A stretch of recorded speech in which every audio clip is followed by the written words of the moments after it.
Welcome in. We're live. Lester taking care of the animals behind him, but we are good to go. We are now ready. live. And I wonder how many people are watching the college playoffs right now. Looks like Michigan is at least putting up a fight, right? So that's I forgot they were on so early. Usually it's a late in the evening game, but I don't know. I didn't know. I don't watch college football, so it doesn't really do Same. much for me. I So don't it watch much. was like, what are you gonna do? We get to talk about the Bears That's and fine. talk about the new year. And The new year. The Bears turning over a new leaf. No, they're not.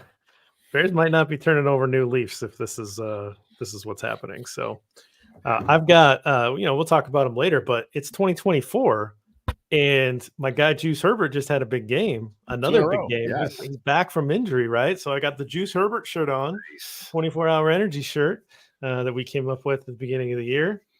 2024, Khalil Herbert, where's number 24? Gotta love it, right? So, I'm of all of the shirt designs that we came up with, this is my favorite because it's got the most creativeness in it, right? Yeah. You've got the number 24, you've got it's got all juice, no pulp right there at the top, which Juice Herbert's his nickname. Like there's some layers in this one. There are, yeah. But anyway.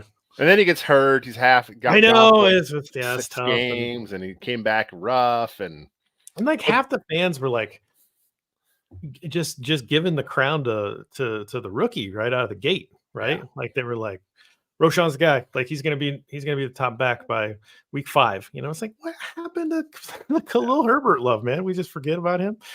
So anyway, I figure we gotta break it out for my guy. Perfect day for it. So the long sleeve orange undershirt not included. Yeah. I figured it worked with it today, and it's cold in here. So and you can grab that at 500level.com and use our promo code Gridiron20 for 20% off your entire order. And it's not just Herbert. We got a Sanborn. We got some Patrick Scales, DJ Moore. Yeah, we did the long snapper and the punter. Yeah, it's ridiculous. But also trying to sell t-shirts in a bad year was not fun, and so we just kind of dropped it for the most part. But we got some number of feedback from people. We saw shirts on Twitter, and we know that there's been some good purchases out there. So hopefully you guys are wearing them and liking them, and maybe we can do a round 2 next year. So cool. What do you think? You want to jump into this? Or you got anything off the top you just want to say before we do podcasts? I mean, Happy New Year to everyone that's listening. It's a 2024. This is it. This is the Bears year. It's the Bears year. It's gonna be. We'll see what happens. Year 3. They started off right coming up. Year 3 of the rebuild, right? Like that was always the arc. Mm-hmm. Everything has gone exactly according to plan. No deviations at all. Everything has been perfect all along the way. If only, absolutely no distractions. Wow. So, okay. We'll hit it. We'll hit it up here. Start with podcast. Your first time joining us in the comments. We'll do the podcast, and then we'll come back to the YouTube comments at the end and spend some time with you guys there. So we'll hit the podcast here. Welcome to Bear and Balance. I'm Jeff Berckes, a writer for Windy City Gridiron, and I'm joined by the editor of that fine website, Lester A. Wiltfong Jr. Lester, for the second time this year, the Bears win back-to-back games. One more win. We can finally call this thing a winning streak. How you doing? I'm doing good. I mean, the Bears, we talk about it every week the last month. This is the team we thought we were going to be getting when the season started. It just didn't happen, but they're hot. I mean, it's you could say they're probably one of the hottest teams in the NFC right now. They're not going to make the playoffs, but it's good to know they're finishing strong.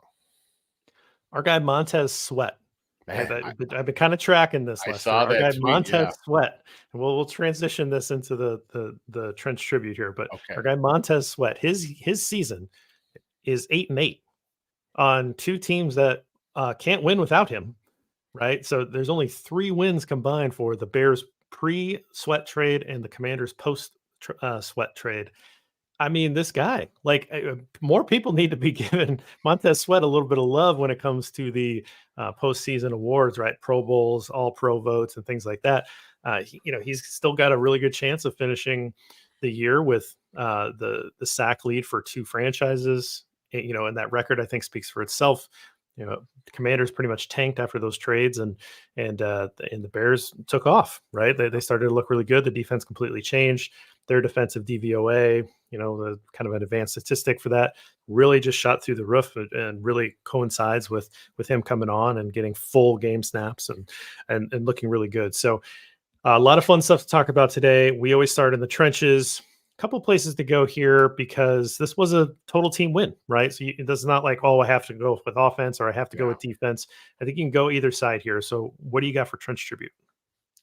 I'm going to go the rookie, Dexter Sr., 4 tackles, sack and a half. And, when you watch it, I think he only had like 40 some odd snaps. So he wasn't out there obviously as much as the starters, but good rotation for the rookie. But when he's on the field, you notice him.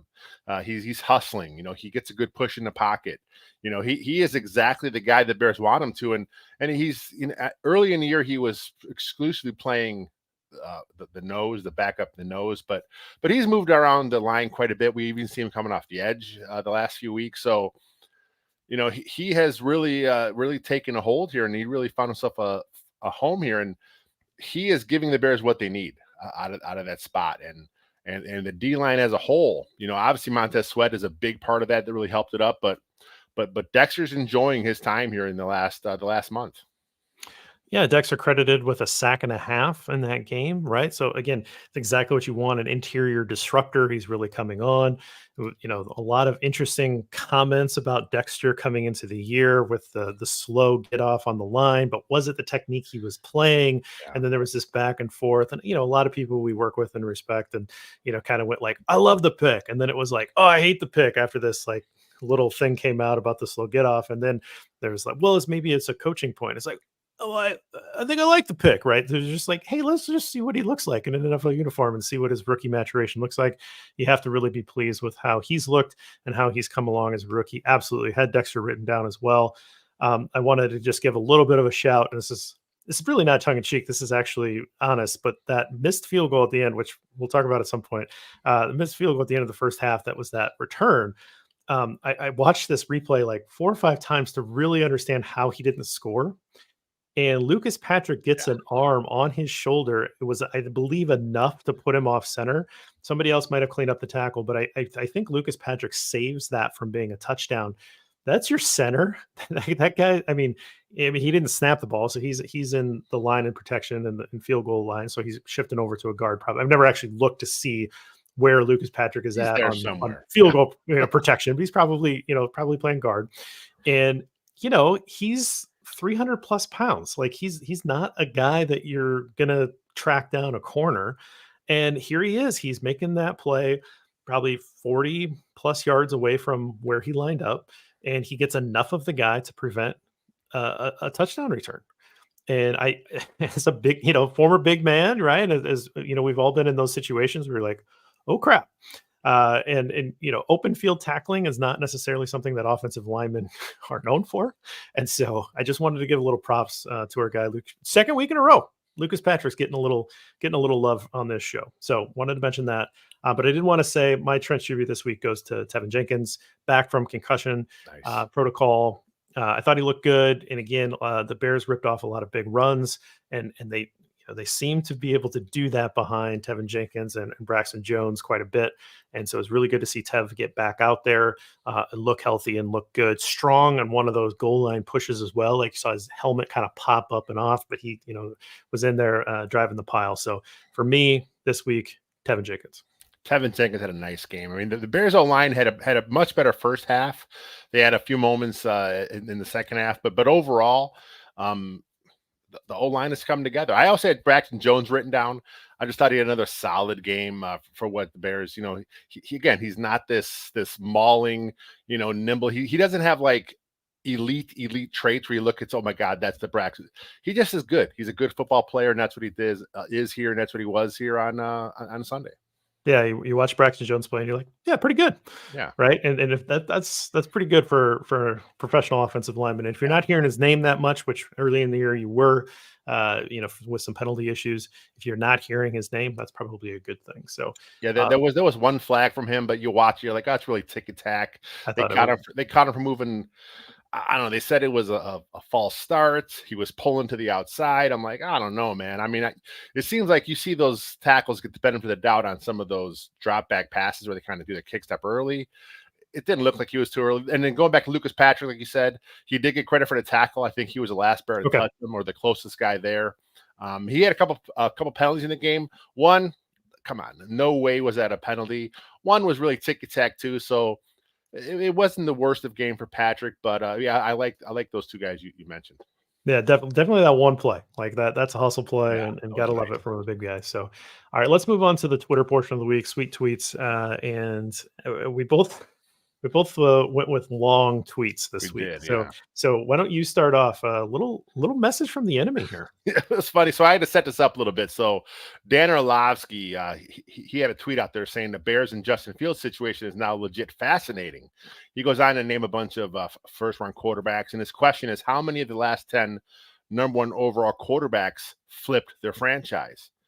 So Peter Bukowski, who Bears fans know as the guy that loves to troll Bears fans. He's a Packers beat writer. We've had him on the channel. Bill Zimmerman had him on a couple times. A troll. I mean, he is a guy that Bears fans cannot stand, but every now and then he'll throw something out there. You're like, what? This guy said something positive. So it's a positive Bears tweet from Peter Bukowski. Difference is the Bears aren't number one overall pick bad. We ruin a lot of young quarterbacks because they go to garbage situations. Chicago is much closer to what the Cowboys were for Dak than the Panthers, who earned that number one pick, are for Bryce. This is a guy who does nothing on Twitter but needle Bears fans. He loves it. I mean, he's admitted that's part of his online presence. He loves giving shit to Bears fans. That's what he does. But here he is looking at the Bears situation from afar. And it's like, man, if they do move on from Fields, which I'm sure we'll talk about soon here, if that does happen, they are in a prime position with a better roster to kind of absorb the growing pains from a rookie quarterback. Yeah, it's like, wait, do I agree with this guy? Like, Do I like that tweet? I don't know. half of his online personality is just trying to get a rise out of Bears fans. Like, you just need to ignore it, get over it, right? Like, that's what he wants. And there is a little bit of there's a financial incentive behind These days, driving yes. engagement, right? It's not just follow. There are ways. Some of these guys get paid for retweeting this stuff, and even some Bears content creators that I think is better left just kind of leaving alone.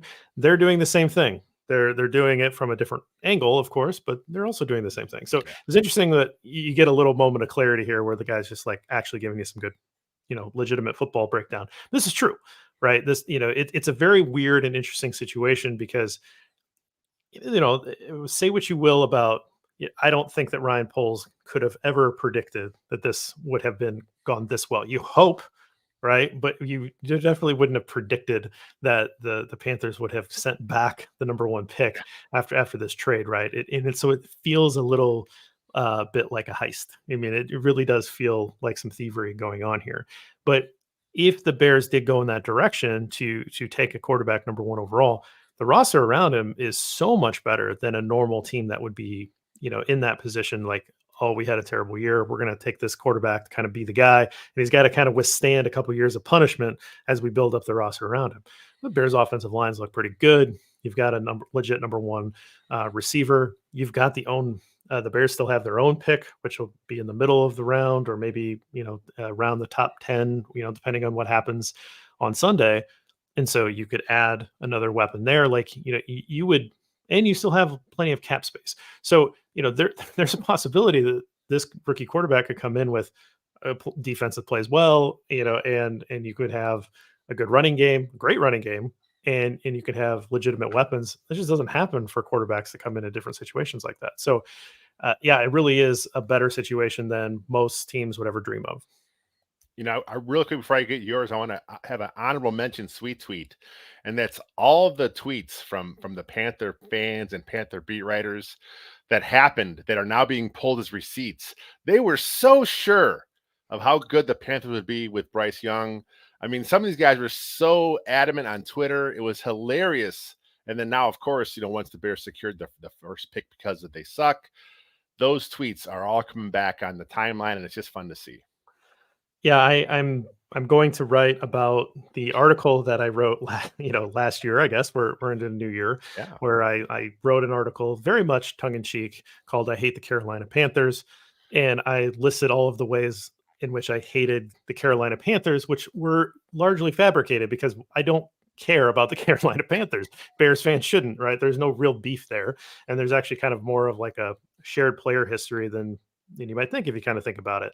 And so I just sort of took a tongue-in-cheek approach and went for it, and it took off like on Reddit, and it took off in these different places, and someone screenshotted, but they took out the part where I basically give the game like, hey, obviously I'm joking here, like there's some lines, and that took off on Twitter, and all these people were calling me some pretty mean names, and So I mean, mad. whatever, that's fine. Yeah. Not the first time. I mean, Bears fans have called me that for years, so not I can handle it. But going back and trying to look at the article, and I was reading through the comments today, and I found one of the Twitter threads and reading just how confident some of those Panthers fans were. And I get it, like you talk trash, but I mean, it was like, hey, we're going to take Bryce Young. We're going to make the playoffs. We're going to win this division. Like, this is where we're heading, man. Like, you don't know anything about this team if you think we're going to be bad. It's like, okay. I didn't say anything. DJ Moore sucks. He's not very good. Yeah. We're like, what? They improved. They got better, right? They got better because they got Adam Thielen, and they think they improved because they got rid of DJ Moore. I mean, just wild. Ultimate fan thing stuff. So anyway, good stuff there. Hopefully I'll be able to get that article out here in the next couple of days, and we'll all have a little bit of fun, because it is kind of a championship celebration moment for Bears fans, because this thing really did cash in. So mine's from Kevin Fishbane. He's at K Fishbane. He says the Bears finished the season 5-3 at Soldier Field, their first over 500 record at home since 2018. So that's just impressive in itself. With 37 points, they had their highest scoring output at home since September 30th, 2018.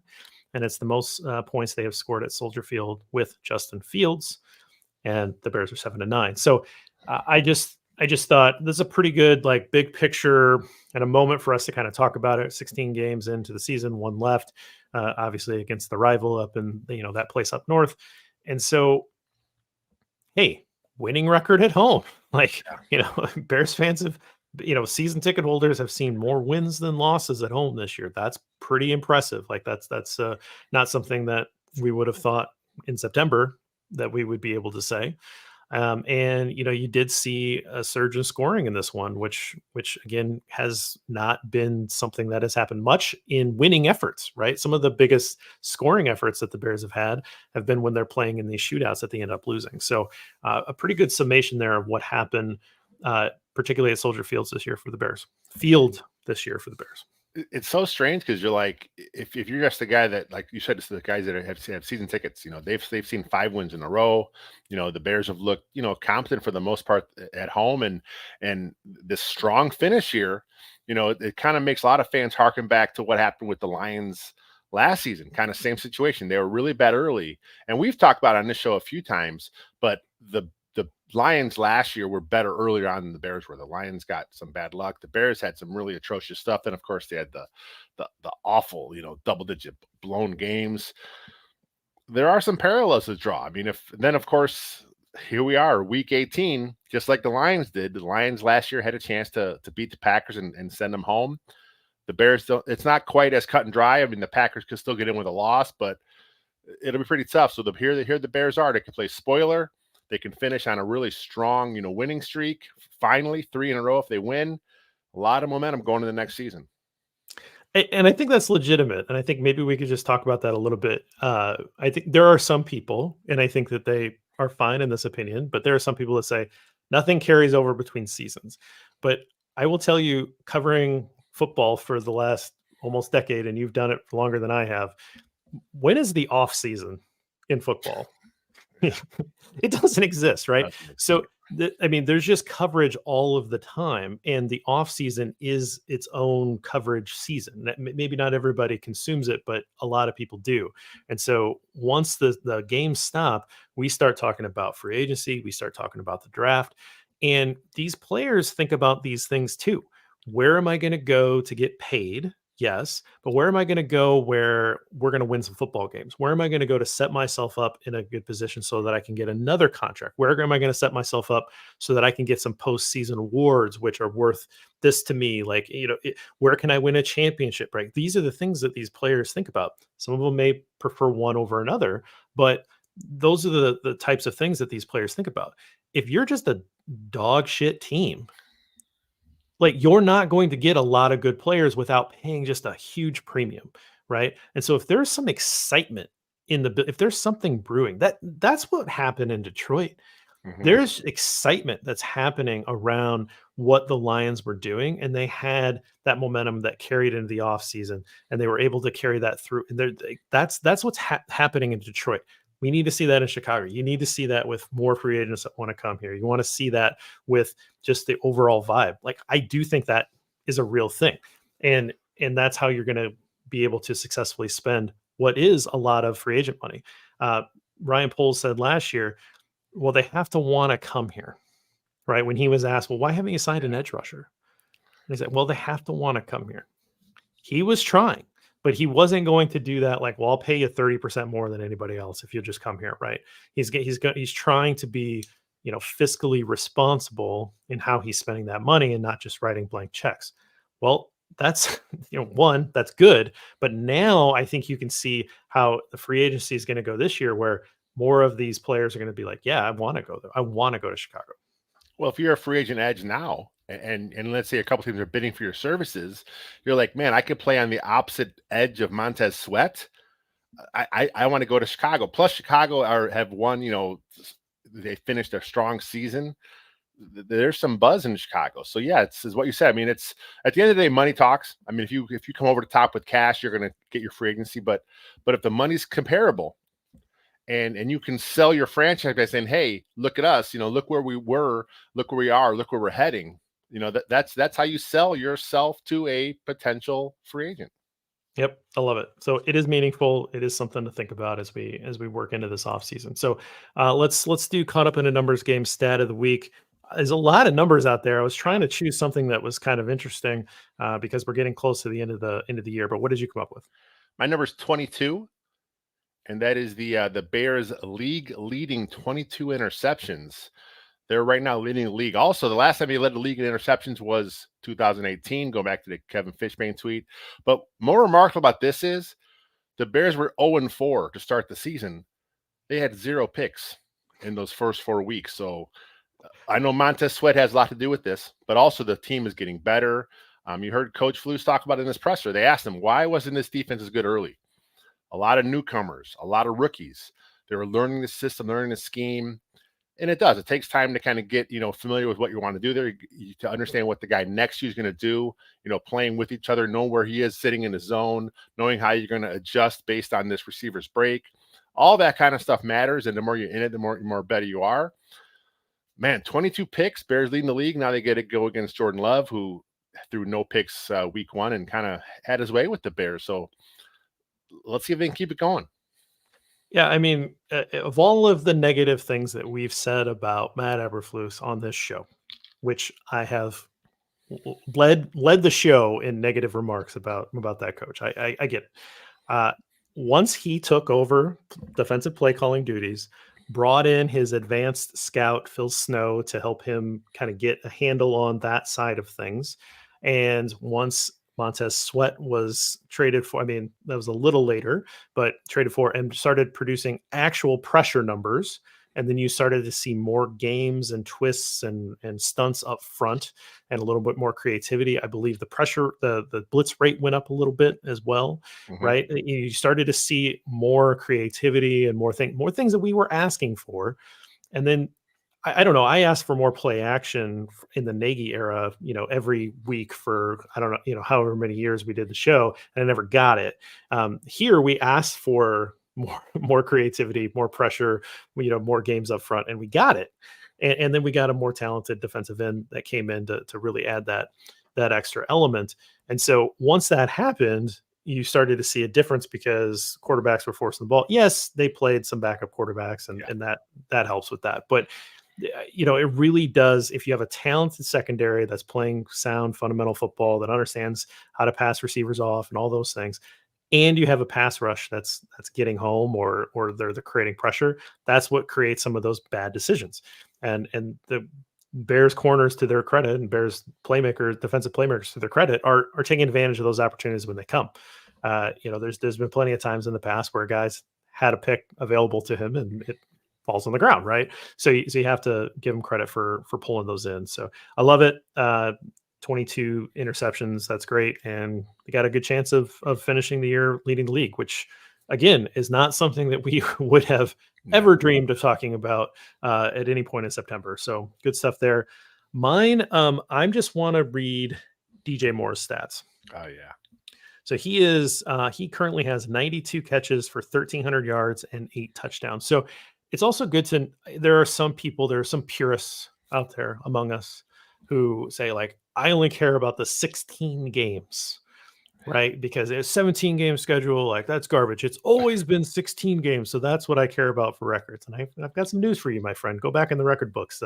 They didn't always play 16 games either. But it is good to kind of know, like, hey, what does this look like in terms of a season for DJ Moore with those numbers? And one, he has set personal records for yards and touchdowns already. Previously, that was 1,193 and 7 in 2 different years in Carolina. He needs 2 more catches to beat his personal reception total. So that's pretty cool in and of itself.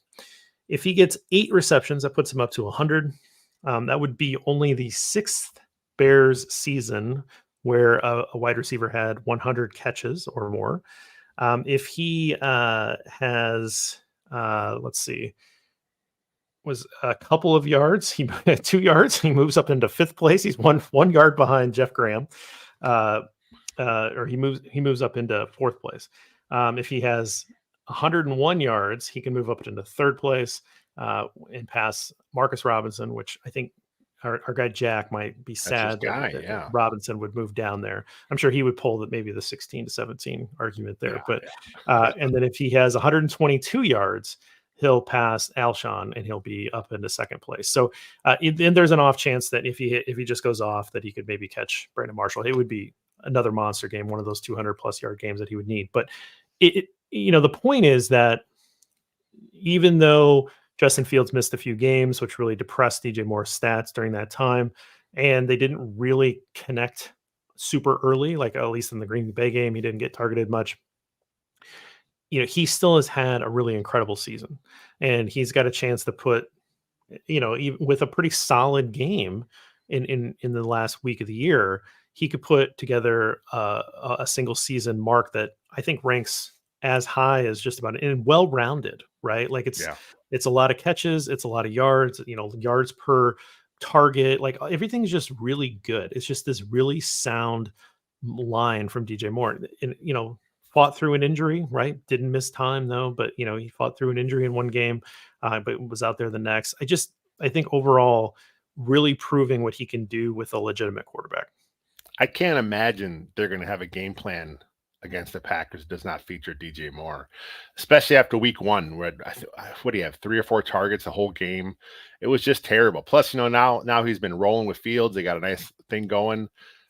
They're going to force feed him. I mean, when the Bears run the offense through DJ Moore, they have success. I mean, they win games. They got to keep that going, and I think DJ Moore is going to get some more catches, touchdown, more yards, and make that record really pop because he's on his way here. Also, something we asked for. Yes. How many weeks in a row did I say run the offense through DJ Moore, and then we started to see it. We started to see success. So, maybe they are listening, right? That's all. That's all I'm saying. All right, let's hit up the Fields report. Interesting game from Fields because if you look at the numbers, 20 of 32, 268 yards, which is pretty high for him, right? You don't always see high yardage totals from Justin. 1 touchdown, no interceptions, took care of the ball, took 3 sacks, losing 28 yards on that. rushed the ball 11 times for 45 yards and another touchdown. So you look at that line and you say, yeah, that's fine, right? But I got a lot of, when I'm watching it, it was like he looked in command. Everything looked really, really nice. There weren't really any turnover worthy plays that I could see. I mean, he didn't lose a fumble, but he had a fumble at the end there that Braxton Jones got, which why are we dropping back in that stage of the game? Why is he even in? Like, it just kind of blows my mind. But to get back on track here, you look at the line. If you're just box score scouting, you'd be like, whatever. Like he had a couple 4 touchdown performances, or what is this? This is fine. This is nothing. I thought it was one of his best games that he's ever played. He looked fully in control, and I was just really impressed by the whole game from Justin Fields. He had 2 other huge runs that were called back because of penalties. That obviously you can't get those back, but the fact that he made those plays, the scrambles, some of his scrambling ability, there were highlights on every Twitter account was tweeting those out. It was just such a fantastic game with his legs, but his arm. I think it's Pro Football Focus has the big time throw, and they had him with 5 this week, which is his most he's had since the Steelers game, a couple years ago. So he made some pinpoint throws. It was some bad weather conditions, obviously with the snow. Some of those throws to DJ Moore. I mean, the first one, the touchdown. He was just like putting the ball right there. No quarterback is going to be perfect. If you watch enough NFL football, you see Mahomes miss shots. You see the greats miss shots on occasion. So this is our guy. So we're hypercritical because that's what we do. We're watching our team all the time. So I've had people come at me, oh, he missed a few easy ones. They all miss a few easy ones. They all have a few mistakes. They all make a few, missteps along the way. This was a great game from Justin Fields. Every aspect, this is who you want. And I mean, he's giving Ryan Poles something to think about here as the season winds down. Where do you think that's at? Where do you think you would be at? I don't know, man. I mean, it's like that first overall pick. It just gives you so many options as a franchise, and, I don't like the term reset the quarterback clock because I get it from a financial standpoint. It's nice to have, but ultimately get the quarterback position right. Okay. It doesn't matter how you get there. Get that position right. I'm a Fields fan. We both are. I want it to work out in Chicago.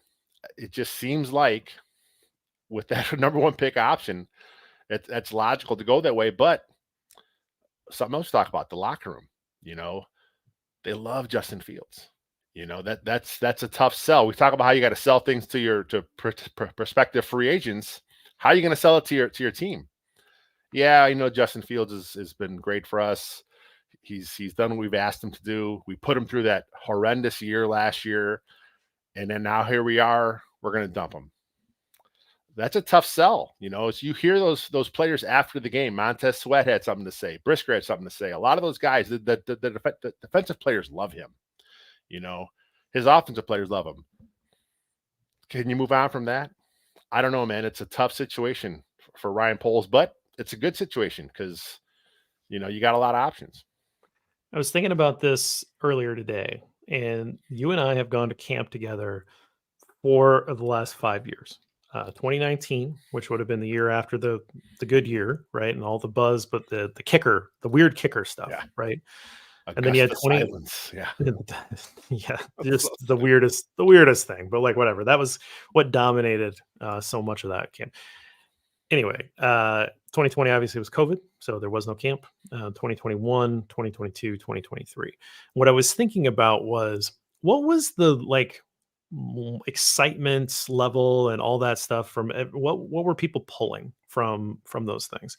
And when I was going back and thinking about it, 2019 year had a lot of buzz because of the success of the team in 2018. That's obvious. You had the weird kicker stuff, but there was so much excitement about the defense and Khalil Mack. They came out with the 100-year anniversary thing and they did all the bobbleheads and it was Mack, right? Like they knew that was their star. And as much as people might have liked Trubisky, there was a lot of, I don't know, difference of opinion on where people were at and what they were excited about and where the jerseys were. And like, I know that stuff might not matter to some people, but I always look at that stuff. What jersey you wearing? Who are you cheering for? What are you excited about? And it felt very much like they were super excited about this defense.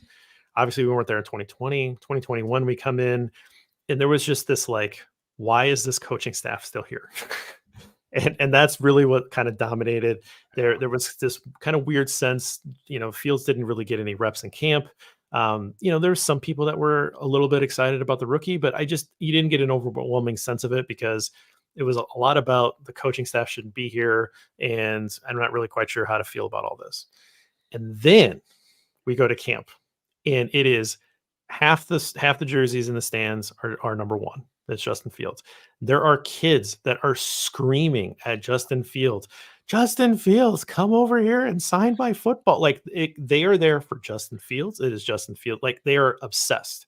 And it only got bigger this last year.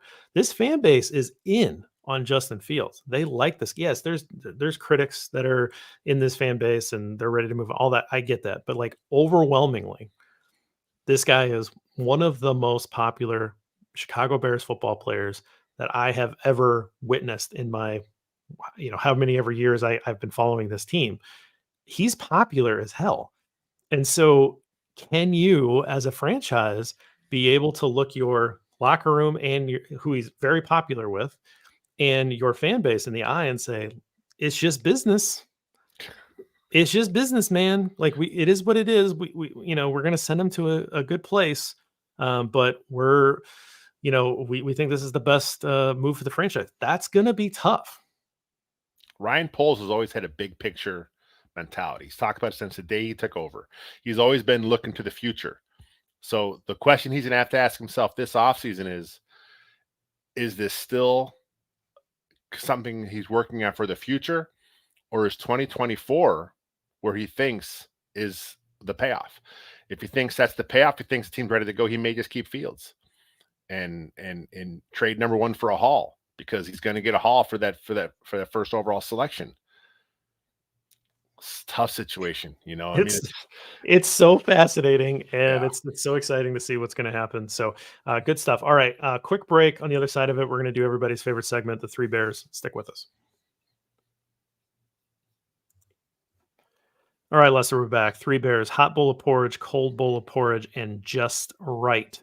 Where do you want to go with your hot bowl of porridge this week? I'm going to stick with one of Ryan Poles' rookies, and that is cornerback Tyreek Stevenson. 2 interceptions in the game, 4 passes defended, 5 tackles. His 4 picks in the season tie for the team lead. He leads the Bears with 15 passes defended. And that's actually 6th best in the entire NFL, which I had no idea he was up there in that category until I looked at the stats today. Tyreek Stevenson has been phenomenal the last month and a half, 2 months. He has really come on strong after a rough early part of the season.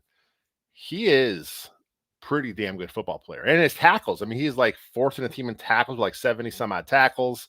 He's a physical player. He's athletic. He has good ball skills. And another big time pick by Ryan Poles. King Poles does it again. Does it again. Yeah, absolutely. He's one of the 2 names that I have written down. 2 picks, even if one of them was a little bit of a tip ball floater, like you're still in position, you still make the play. Yeah. Like those count just the same, but been really impressed with his ball skills lately. And like you say, like took those lumps early. That's what rookie corners have to go through. They all have to go through that, with the exception of like Sauce Gardner, right? Like that's exactly what you'd expect, but he's made it over that curve. He's looked really good, and it helps being, playing on the opposite side of Jalen Johnson. Like I understand that. And that's why he's gotten so many opportunities to rack up those passes defense, because they're going to pick on him. Right. Yeah. So that's been a really good learning opportunity, but with that comes a little bit of a risk, right? Because if you get burned repeatedly, your confidence can get shot. You can just think, and you can just get in your head. He hasn't done that. He's stepped up. He's played well. Just a really great rookie year out of him. Really impressed. I'm going with my guy, Khalil Herbert. Talked about it on the pre-show. This is 2024. Khalil Herbert wears number 24. I've got my shirt on, my Khalil Herbert shirt on, all juice, no pulp. I really love this guy. 18 carries, 124 yards, and a score. And just, a couple of explosive runs. And that's the difference, right? We had a little bit of a conversation with some of our friends before the game. Some people were saying, I really like Deontay Foreman. Yeah, we like Deontay Foreman too. But Deontay Foreman doesn't necessarily have that same level of explosive play ability that Khalil Herbert brings you. And you see it, right? He has just a couple of those explosive plays a game that really changes the complexity of what you can expect out of your running back and can change the outcome of the game. So Khalil Herbert gets my hot bowl of porridge, and back-to-back weeks over 100 yards. Love to see it. He's up again for the FedEx Ground Player of the Week this week. Probably not going to win this week, but he won last week. And like you're saying, Herbert is more explosive. That's why he's active over Deontay Foreman, who we both like. Deontay Foreman is a good running back in the NFL, but situations dictate that there's not a place for him. He's not playing special teams. He's not above Roschon Johnson at this point on the depth chart, because Roschon is a good number 2, because he can do a little bit of the stuff out of the backfield. He's a better pass blocker still than Herbert is. So there's just not a place for Foreman. He was signed when it was signed. They didn't have Foreman or Johnson. So it is what it is. He wasn't up. He had a tweet about it, right? Yesterday or Saturday. And kind of people like, oh, is he mad about something? We kind of figured it was going to happen. He's just not as good of an overall football player as Herbert. Herbert is better. And that's why he's in there getting the reps. Yeah, and he's healthy, right? Like, so, for a while you got the 3-headed backfield and all that. But I think that this was the original plan coming into the year, was that Herbert's your number 1 guy because he brings that ability. You've got a well-rounded guy in Roschon that you'd like to bring along. They're very happy about being able to find him in the draft. They didn't think that he'd be available where they got him. And so they added him into the mix, which kind of changed the complexity. So it's unfortunate for Foreman, but he got his chance to be the lead back for a while. He keeps some tread on the tires to be able to go back into, because I think it was just a 1-year contract, right? Is he for Foreman? Yeah, Foreman had a 1-year deal. He'll be fine. So he'll land somewhere. He'll land somewhere. He's a good running back. And again, I get it. That's frustrating for him, but Herbert is really the primary back here. So flip it around. Cold bowl porridge. What do you have for that this week? I'm going to go to the offensive line. I'm going to talk a little bit about Nate Davis. He had a rough game. He was going against Calais Campbell, though, who is 37, 38 years old, but he has that, we talk about the old man strength, like from Mercedes Lewis. Campbell's the same way. Campbell's still playing really good football, one of the best interior guys in the entire NFL. Davis had some struggles. There was a play earlier where he got beat. There was that weird situation where the sack came, and it was at Lucas Patrick or Nate Davis. Who knows what happened there? Probably I'm leaning towards Lucas Patrick, but still Nate Davis is there too. Just a weird situation. But right away when that play was highlighted on the CBS broadcast, is you start seeing people, oh, Nate Davis sucks. He's going against Calais Campbell. Those guys make plays on occasion. Also, they're pretty good over there. Nate Davis had a rough game. I'm going to call him out for that, but he doesn't suck because he had a rough game. He had a rough game. It happens. He'll bounce back next week against the Packers. Man, Calais Campbell, 6'8", 282 pounds, as he's listed. Probably a little bigger than that. A little bigger than now, yeah. But just a monster of a guy. And I really got to know Calais Campbell a little bit, not personally, but know of the person on one of those streaming shows where there's in-season. I can't remember what it's called. All or Nothing. That was what it was called. All or Nothing on the Cardinals year. That was they went pretty far in the playoffs, and Larry Fitzgerald and Bruce Arians and all this kind of stuff. And Campbell was on that team and just has this really deep, raspy voice. It was just kind of fascinating to listen to. So, but he is a giant of a man, and yeah, just even though he's closer to 40 than 30, he's still a load and still a difficult guy to try to block. But rough game from him.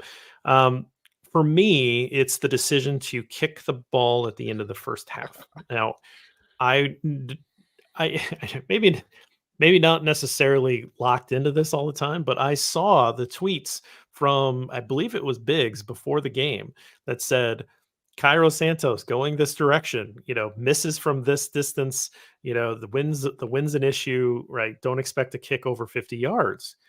And then they lined up for a kick at that distance. And I was like, what's happening here? Yeah. This isn't a very good idea. And it really almost cost them 7 points and could have really changed the complexity of the game.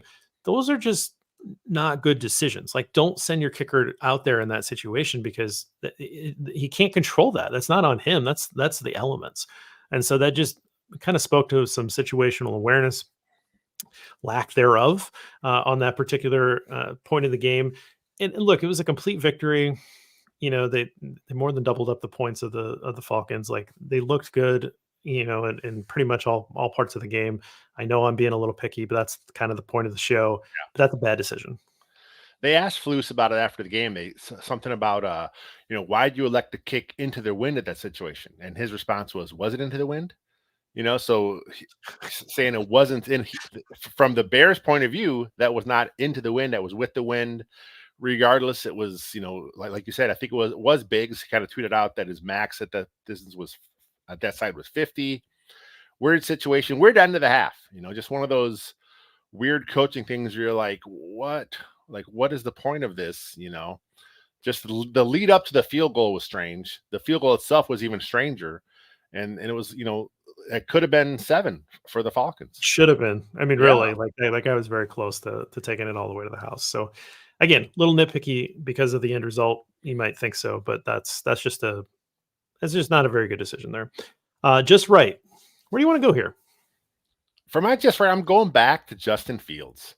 Okay. This is the game. He did it with his arm. He did it with his leg. He was pushing the ball downfield. He was working the middle of the field.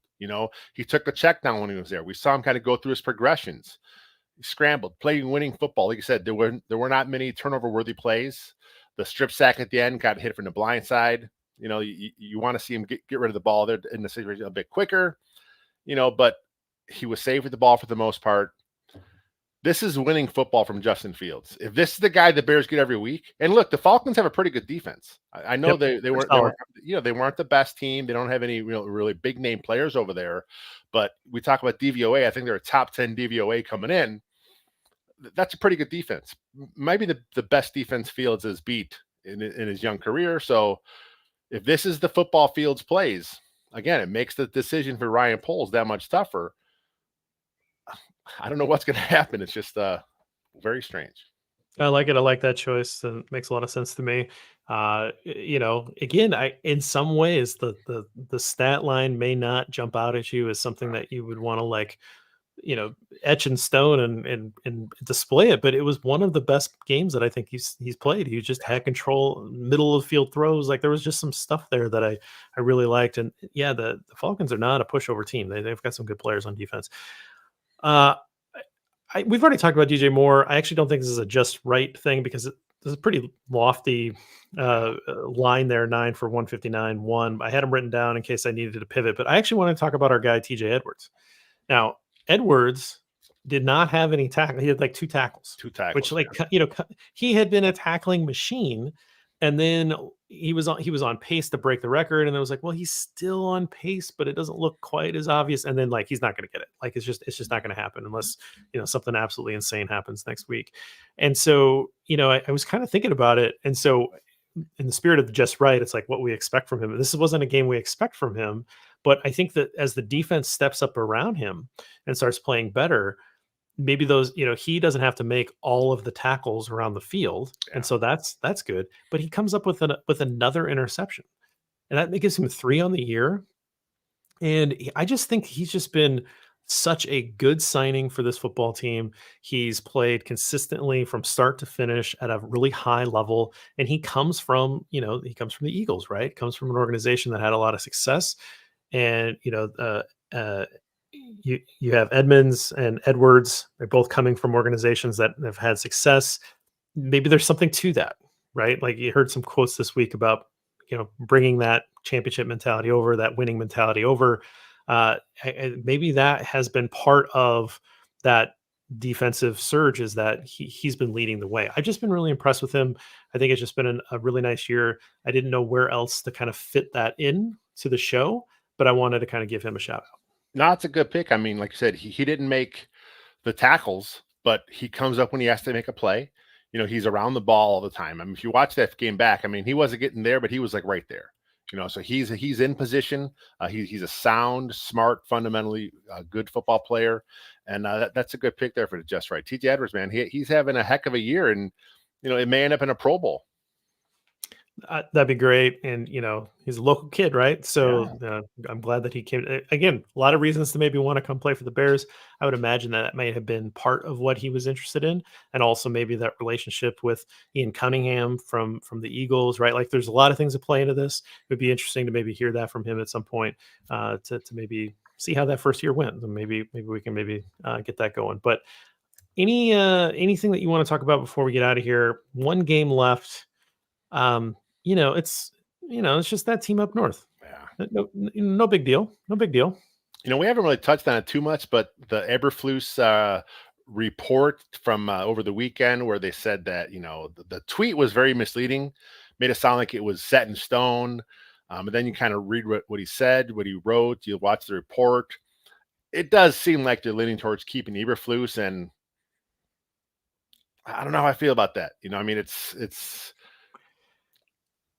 what's happening at quarterback. That's my only concern, because I do not want to see a replay of the same story we've seen here with just different characters. Yeah, I don't want to see another guy as a head coach get a rookie quarterback, doesn't work out, because my biggest fear is they give him the rookie quarterback, he underperforms again, he blows a few more games that he should win, he makes some other bonehead decisions down the stretch, and they only win 7 or 8 games next year.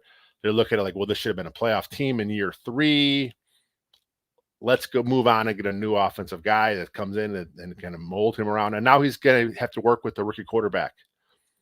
If Flu stays, I think that's the best path for Fields to stay. But I'm not quite sure that's the right way to go. It's what's happening here. Yeah, I haven't seen anything that makes me change my mind on Coach Eberflus. I think that he's just not a good head coach. I think he can be a successful defensive coordinator. I think you can absolutely give him credit for turning that defense around. There's also been a lot of investment on that side of the ball, right? High price free agents, good free agents that have come in, multiple trades and free agent signings, and the draft picks that they've invested on that side of the ball in the last couple of years.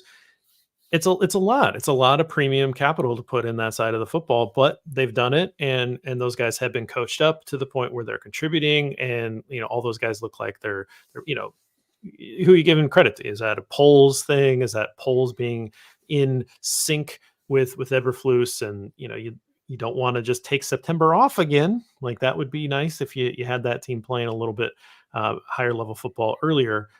I think that as a head coach, though, I've made the comment several times, particularly on Twitter, is that man sets bar on ground, man steps over bar, and then some people marvel at the bar clearing abilities of said man. Like you can't really just let the guy define his own performance based on how bad he was to start. This isn't a most improvement award. There's 31 other coaches out there. And if you can't honestly look at yourself and say, I like our head football coach better than I like anybody else in the division, you may want to go out and try to find another one. And right now, I don't think that you can say that. I don't think you can say that you like him more than any of the other 3 head coaches in the division. Like I don't think maybe you like him more, but like I don't, which I don't know anybody saying that, but I don't think he's better than any of them. I don't think he's shown you that he can build the staff. I don't think he's shown you that he can bring anything strategic, X's and O's wise. I don't think he brings any sort of standard that is more attractive than Matt LaFleur or Kevin O'Connell or Dan Campbell, even, who a lot of people, the butt of a lot of jokes, including ones that I made, when he was first hired, right? But you see those results there. I'm not sure you see that in game or staff building or anything like that you really are impressed with here. So I think when you look back and you say the strength of schedule coming into this year, the conference is down, like the just kind of the changes, all the things that we talked about set this up for the Bears to be able to be a playoff team. And I we put it out there. Like maybe other people didn't agree with us, but we said this was a playoff team. I had them 9-8. You had them 10-7. And this was going to be a playoff team. They're going to fall short of that, regardless of what, even if it's a little short, they're going to fall short of it. And I really think it comes down to his conservative approach. And is that something that you want to go forward with into the future, regardless of whether or not that includes Justin Fields or a rookie quarterback? I think the answer in isolation, in a silo, is that this is a good opportunity for you to go out and get a different coach.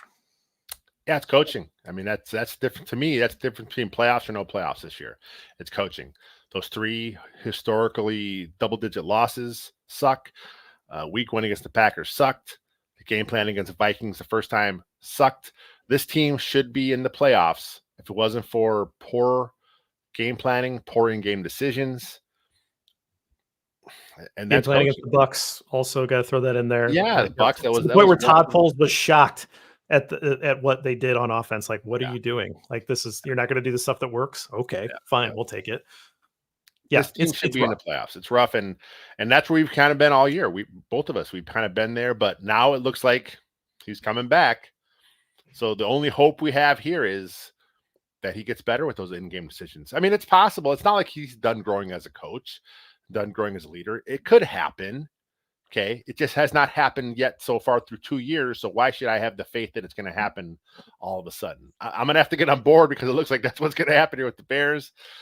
I hope it comes with a new OC. Luke Getsy ain't it. And if that's the case, then I think Fields comes back. But again, like what a weird, this is going to be such a strange offseason. And we're not going to get much clarity probably till closer to the draft, especially if Flu stays. If Flu stays, we're not going to know anything until we get closer to the draft. If by chance Flus is gone, you may have something pop up quicker because the new guy's going to want his guy. It's probably going to be the rumor they move Fields, but who knows? it's going to the Bears again control the offseason. Yes, 2 years in a row. So we'll find out something here in pretty soon. And they have plenty of money in free agency. So we will be here to cover it. So stick with us on that. We'll be here next week to talk about the last game of the season against that team up north. Hopefully they exercise some demons and get that going as well. But thank you all for joining us on this episode. Another win. So let's celebrate those where you get it. Happy New Year to everybody. If you had a great 2023, I hope you double up and you have a great 2024. If you had a crappy 2023, leave it behind. Let's have a great 2024 together. Appreciate you all being with us and appreciate all the interaction. And we will see you next week. And until then, bear down.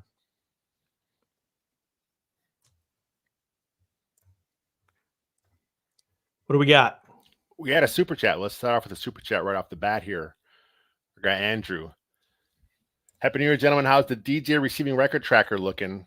Does he have a chance when we knock the Packers out of the playoffs next week? Keep up the awesome work.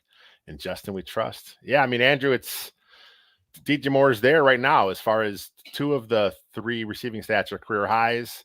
He's on his way, man. I mean, he's going to be eventually, if he stays healthy, he's going to be the greatest receiver in the history of the Chicago Bears franchise within 3 years. I mean, imagine if they draft Marvin Harrison Jr. And then have, then there's just like this, this competition. So for the single season stuff, I don't think it's going to happen. Right. So he's at 92 catches. Brandon Marshall's record's at 118. That's definitely not going to happen. No. That would be ridiculous. What you're cheering for on Sunday is for 8 catches to get him up to 100. That would only be the 6th time in franchise history that's happened. Marshall did it twice. Marty Booker did it once. Allen Robinson did it once. And then actually Matt Forte was the other guy.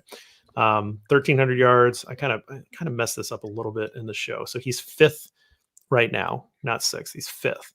And if he gets 2 more yards, he passes Jeff Graham. So that's going to happen. So he's going to be at least 4th for a single season. Marcus Robinson is at 1,400. So he's exactly 100 yards ahead of him. So he needs 101 yards, not 102. And then he needs 122 yards to pass Alshon. Alshon had that great 2013 at 1,421 yards. He would need 209 yards to pass Brandon Marshall's 1,508. So again, he's had a 248 yard game or whatever that was. It's possible, but it's not very likely. Single season touchdowns, absolutely not going to happen. Ken Kavanaugh, our guy from the 1940s, in 12 games, put up 13 touchdowns. He's tied with Dick Gordon, who's the all-time leader. So Kavanaugh's the all-time leader in touchdowns. Dick Gordon's the all-time leader in yards, and Gordon had 13 that year. So no, it's not Gordon. Gordon isn't the all-time. It's Hill, Harlan Hill. No, it's not Hill. It's Morris, Johnny Morris. Morris. There it is. He's all-time yards. So Okay. Sorry, Gordon had a couple good years too. We're talking about guys from like the 60s. Yeah, it's way long ago. 40s. I never watched him. I just yeah. Anyway, so he's not going to get any single season stuff, but let's talk about the all-time stuff. Absolutely on the table. The touchdowns are tough. Kavanaugh put up a bunch. I think it's like 50 or something. I don't have it in front of me, but he put up a bunch. So. But yeah, we'll start tracking there's been a bunch of receivers that have had 2,000-yard receiving seasons. So hopefully he can tie that next year and then break that the year after. It's just, but no one's had 3. It kind of drives me nuts. Off the top here, I got Axel, another win. I know both of you had the Bears making the playoffs, but if someone told you before the season the Bears would end 8-9 while spoiling the Packers' chance to make the playoffs, would you take it? And getting the first pick, his next comment, and getting the first pick, that's a heck of a trifecta. I mean, that would have been fine. My only issue is how they started the season. Yeah, it was so rough. It was just such a letdown after the promise, the way it ended, the nice big off season, the big trade. Like, oh yeah, they're going to build off it, and they had a rough year. But yeah, this was what laid out in front of me. I'd be like, yeah, I'll take that. I'll take that for sure. Obviously, I want to see the playoffs, but that's not bad. First overall draft pick, 8-9, 500-ish, sticking to the Packers on the way out the door. Not bad. Yeah, I think that's you lay that in front of me and you say yes or no. I'm going to take it because I would take that bird in the hand of the number 1 pick because I know how valuable that is. Even if you're not going to use it, that you're going to trade out of it. I don't care. Like, I know how valuable that is. It was such a focus for me this year. And so, yeah, I would have definitely taken it because I think that would have been important. The 8-9, would have been lower than my expectation, but I think I would have in my mind, like, if again, you lay it on the table, like, oh, okay, like, uneven, maybe some bad luck. No, this was so like self-inflicted. Like, if you would have detailed exactly, I was like, I don't know. I don't know that I would have taken it, but it was just been tough. It's been a tough year to watch because I think we've talked about this. We probably talked about it on the show too, but like we kind of had it nailed. We kind of had like the talent level of the conference, the division, the team, where the different teams would settle at, where the Bears could be competitive. It kind of had it nailed, but they just didn't cooperate with us. Collapses. They really messed it up. And again, I'm not someone who has a crystal ball, and I'm, so when you do get stuff, when you're that close to getting it right, it's like, it's so frustrating. TJ likes the beards. I mean, so this team has put more gray in the chin part of the beard over the last year or two than I'd care to admit. So I'm catching up to you. Might pass you soon. I don't know. Maybe we'll see. Yeah. Here we go. Guard box. Graham has says best improvement of 2023 is your backdrop. I'm gonna have to show her this so that way she can finish the rest of the stuff she had planned in here. If you hanging stuff, like, what are you going to do? Yeah, I've been talking about it all year. Just, it's just been a rough year here at the house. A lot of stuff, a lot of busyness happening here. So yeah, there's stuff it'll get hung at the worst case scenario by the off season. We'll have it all done. But I got some cool stuff. I got a nice Olin Kreutz poster with the bird. That's going to go over here somewhere. And no, once it's done, it's going to be pretty fresh. I'm excited. Great. That's awesome. Chris says she loves the Tevin pancake shirt. So, to give Chris credit, she did message me and say that this was her idea. Now, I was on a track for something. I don't know where the final design landed versus what Chris wanted and what I had originally said, but we were very much in the same page. So she definitely gets credit for kind of pushing this and giving us some confidence, because we had 3 to 5 designs that we pushed first. Maybe it was 3. and that was one of them, and that one got through first. So it was nice to be kind of the lead there. There's a lot of excitement about Tevin. People love Tevin, so that was cool. Let's see what else we got here. I mean, I don't know. They definitely need to do something about officials. There's been talk in that chat here. Talk about the officials and gambling. There's something, there. Robert above that asked about full-time officials. I actually had a tweet, that it's like, why would you not? You're a multi-billion-dollar league. Yeah. Get full-time officials. And there was a comment back to me, well, you don't think these guys can study up in the off season? It's like, why are we asking them to study in their part-time? Yes, you're a full-time sales manager and your day job. And then I'm going to referee the Bears Falcons game. What? The incredibly high stakes. Yeah. Right. It's like they make good money, just boost it up, let them be their full-time gig. Let them do it year round, what they study year round, go to clinics and go to stuff and have this is their job, and it's not going to eliminate everything. It's a human element to it. They're going to make some mistakes, but I'd rather have that where I know that this is what they're doing full time than opposed to someone that's coming in and like that call with the Lions and Cowboys. It's like that official wasn't even paying attention. It's so like he just ignored them. Yeah. He just ignored the guys coming at him. That was insane. Like, and that's, I mean, I can't say that I was cheering for the Lions. I'll tell you, I was not cheering for the Cowboys, though. I'm not going to cheer for the Cowboys. So, like, you're watching that game, though, you just want a fair finish. Like, that's the, if Green Bay got screwed over, I'd be like, oh, that's great. I love it. But because they've gotten so much help over the years. But it was a clever play. It was ballsy. And they went for it. They didn't go for the tie. They went for two. They went for the win. Now, the next play after the penalty, just kick it, dude. Like, don't go for it from the 7. Like that was silly. But they went for it and they got it. And it was the ref not taking the time to pay attention to what they were telling them. And like he made a mistake, and that absolutely could cost playoff seating position. It cost the Lions a home playoff game. Like it will cost them that probably, right? So that sucks. Like that just plain out sucks.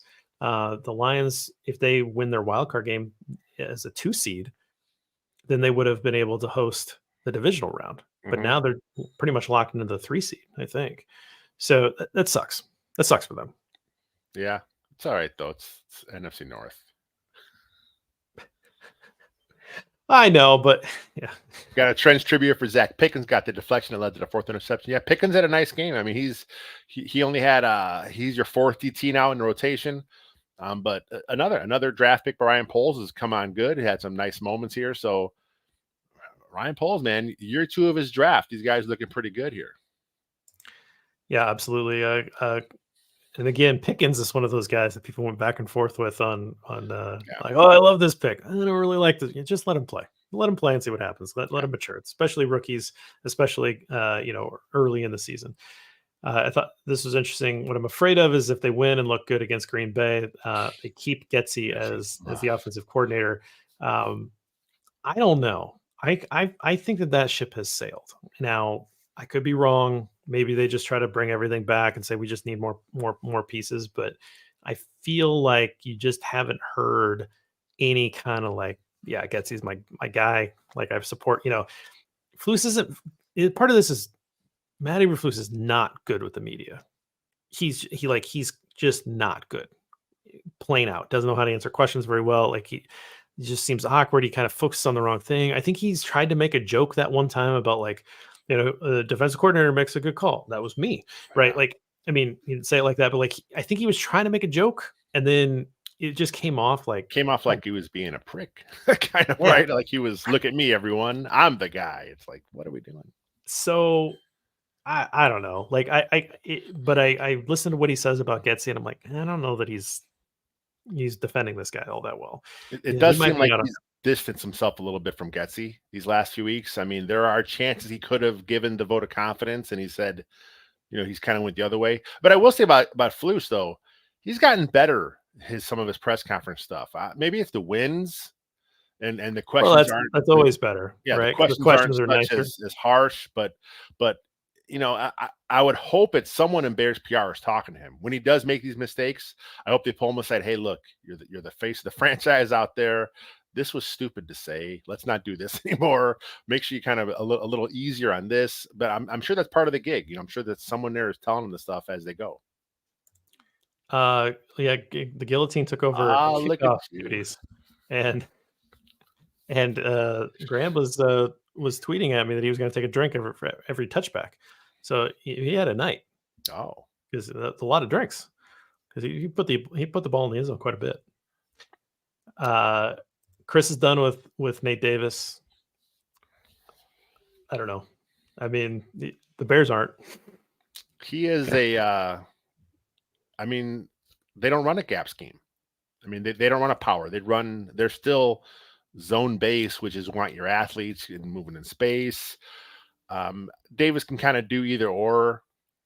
I do think whatever happens here, you got to bring in another interior guy. And I know you're going to bring in a center. That has to happen. But I want to see another guard brought in, because Davis has only, he's not here forever. He's an older guy. He's got a contract. At some point, it's going to run out. Keep adding talent to the O line, and let's see what happens.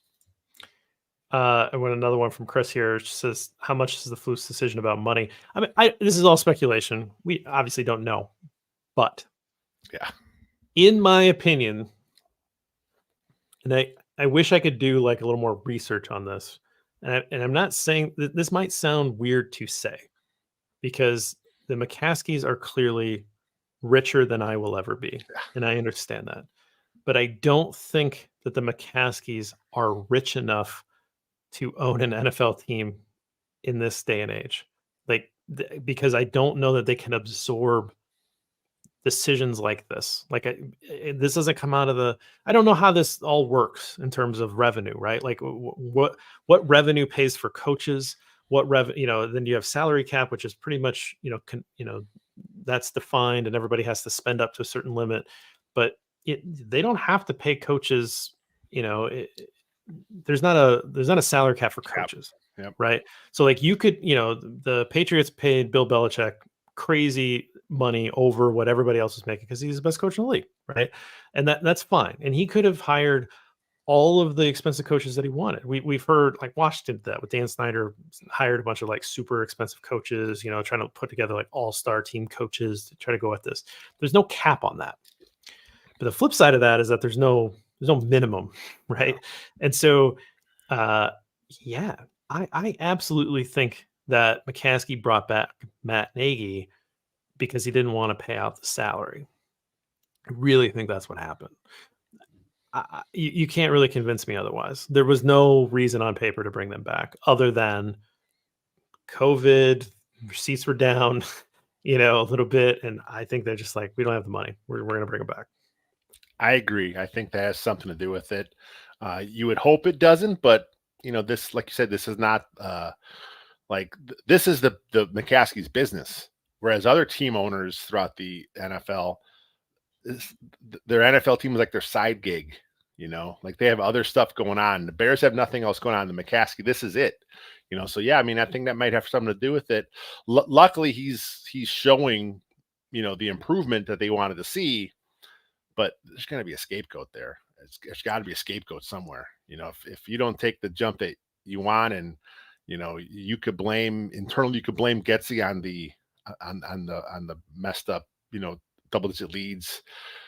I mean, there's going to be something here, and I think Getsy's going to be the fall guy. Our friend Denmaster Ken wants to know the name of the best Chicago Bears blog in the interwebs. WindyCityGridiron.com. And if you guys don't know Ken runs the Den every morning. All the news there for you. The best link dump guy in the business is Ken right there. Absolutely. Ken does an amazing job. And the Den, Ken the Den master. Gotta love it. I don't feel like we bought into this. He said, remember when Poles was on the hot seat in week 4? I don't really feel like we talked about Poles being on the hot seat. I think we've been out there. It was out there. Yeah, it was out there. But I think I'm not saying that Ron's saying we were. I'm just saying like I think we kind of were like, like I'm not quite there yet, right?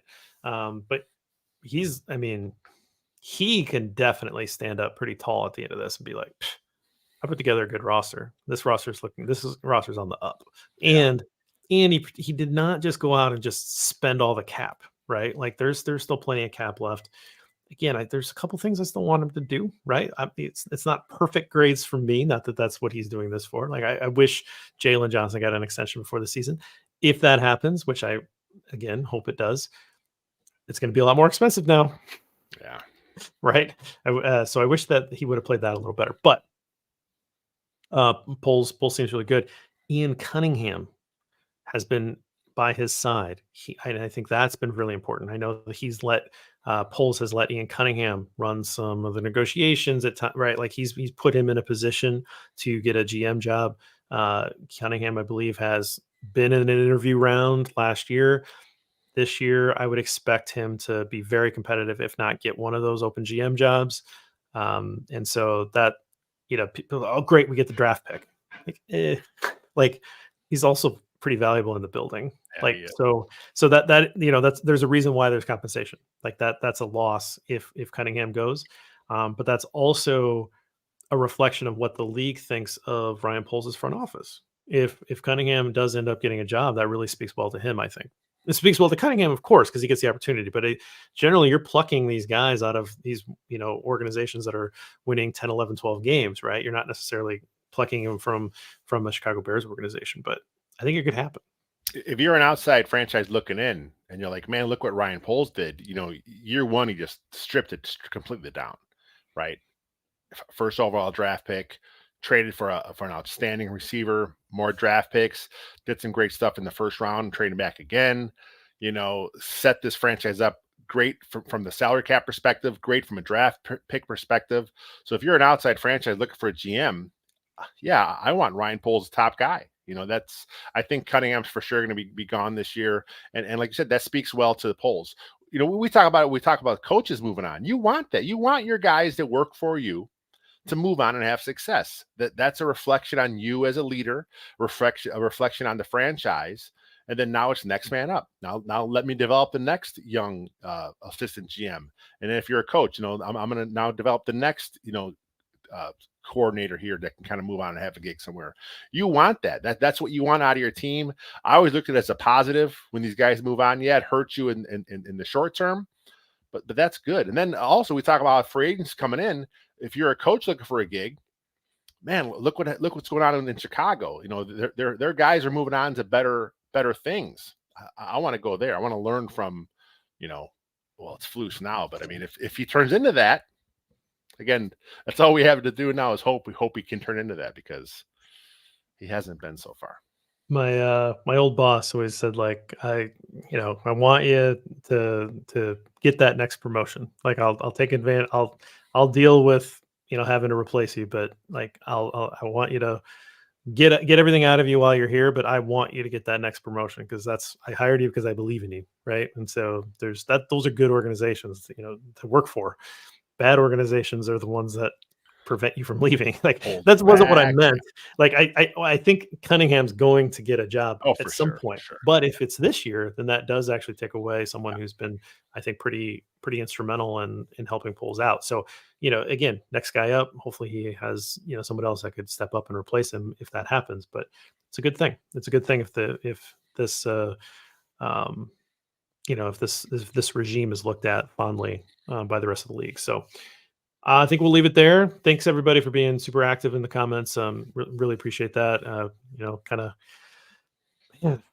comes down to Green Bay. I think there's probably a little bit more writing on this than a lot of us are. There's always important, right? Just rivalry purposes is always important, but I have a feeling this means something to George. This one, I think, could be pretty important, and I think Bears fans would really love to knock Green Bay out of the playoffs. If nothing else, that's a nice little spoiler, particularly how the season started. Schedule makers definitely did it right.